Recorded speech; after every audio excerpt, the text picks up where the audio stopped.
Welcome everybody to a different look and more in-depth look into the scenario that we created.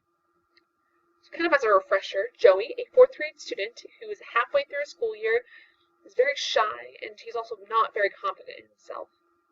He tries his best in class, but he can easily get frustrated, especially when he's unable to figure out an answer to a problem. Joey is bullied often, and during a math class, the problem really starts after the teacher asks the students to solve a fraction problem. Joey does not lift his whiteboard because he doesn't have an answer. The fellow students begin to tease him and leading the teacher having to intervene to sort out the situation. The teacher saw the problem and had the student who was actually bullying, the actual bully, go to the focus center to help her be more respectful and help her to reflect on how she could improve. Not just to send her to put her away, but to make sure she created an action plan at the focus center. After school, she spoke with Joey one-on-one to kind of get to the root of the problem and to figure out how to help him in a way that to make him be able to succeed in life and to succeed in school. And that's where she actually offered to privately tutor Joey in math. And these are some pictures from from the interaction that the teacher and Joey had. So as a group, we determined what was instigating the students to treat Joey in such a way. We understood that when people have a lack of respect for someone, they lack courtesy and consideration of others' feelings. Bullying is often seen as disrespectful. If respect is implemented, then bullying can be terminated, and students will be less prone in picking on one another.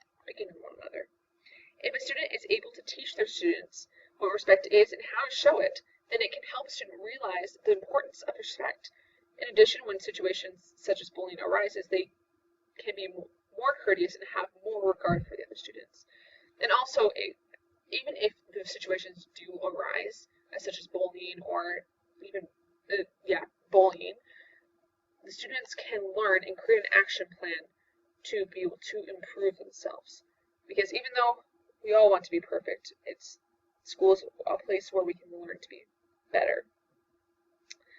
So these are we decided to look up some articles using one of the articles from our class and a scholarly article to kind of give more depth to the situation and to our solution and to the fact of how to help with if a situation arises later in our actual careers as educators or even as a parent, and also to help this situation with this teacher, how this could even give basis for the teacher who is actually in this scenario. So the article read in class was the effects of poverty on education. Melvin Richardson talks about how serious this issue is at hand. Children are coming to school hungry, unfocused, and will even act out in order to get attention from home, because they do not receive that attention, and so that's why they act out in school. In a scholarly article that we found, examining the culture of poverty, important practices were found to implement so that children had a strong support system. The authors discussed family involvement, instructional strategies, and how to better the school environment. They even suggest creating teacher preparation programs to help put the plan into action. And that's sometimes the problem, is that we have these great ideas, but actually putting the practices that are good and necessary into the actual schools, and that's what's actually very interesting about this. So a scripture that we found that would actually apply to the situation and be able to help support the teacher in our solution, and the reason why we chose a solution is Mosiah chapter 4:15. Says, "But ye will teach them to walk in the ways of truth and soberness. You will teach them to love one another and to serve one another." In this part of the Book of Mormon, King Benjamin is addressing the people with words from the Lord. The Lord has commanded us to love one another and to teach our children to do likewise. As teachers, it is our responsibility to teach our students to walk in the ways of truth by loving and having respect for one another. We need to teach in order to make sure that we love one another and to serve one another. And when we do that, we, as kind of what the last slide said, is we create this support group. We need to create an environment. So we need to teach the children this so we can create an environment where learning can happen, where students can succeed, and where students aren't afraid to raise their whiteboard because they may have the wrong answer, or that they may not know how to solve it. And it'd be alright because then they know that they can try and that they won't be ridiculed or won't be bullied for the fact that they don't know how to solve a specific question. President Uchtdorf taught us in his conference talk, Stop It.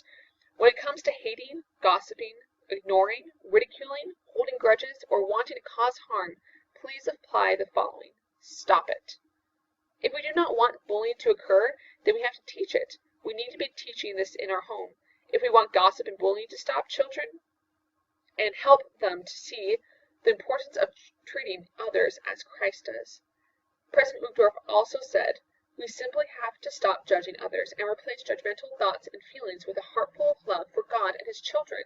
God is our Father. Teaching this helps people stand up for others. And also teaching it in a positive sense. Teaching the feelings of heart full of love, not, oh, I have to deal with this person, or oh, I shouldn't do this to this person. It's teaching them that they need to love each other because of the fact that we are all brothers and sisters, and we don't want to be negative, give the negative, like, don't do this and don't do that. Be positive. And that's something that we've learned in some of our classes as a group, and yes. This is kind of why we chose the solution that we did, and these other articles and talks and scriptures kind of help support our solution and the idea of our solution. So our curriculum talk, we decided that, kind of as a backstory, is that everybody, at least in our group, or most everybody in our group, have struggled with fractions at one point in our time. It may have been when we were in elementary school, later on, or even now, we still kind of struggle with fractions.